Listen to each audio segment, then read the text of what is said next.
औज़ुबिल्लाहिमिनश्शैतानिर्रजीम बिस्मिल्लाहिर्रहमानिर्रहीम। प्यारे स्टूडेंट्स, बहन भाइयों, अस्सलाम वालेकुम। इकनॉमिक्स फर्स्ट ईयर उसका छठा बाब है और उसके लॉन्ग क्वेश्चन कौन कौन से हैं। छठे बाब में important long long question.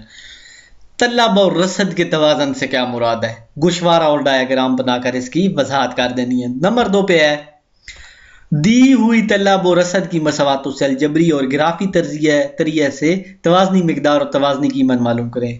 Next आ गया मंडी में किसी शय की कीमत और मिकदार का तयन कैसे होता है। ये 3 सवाल थे जो इस बाब में इंपॉर्टेंट है। नेक्स्ट वीडियो में 7वां बाब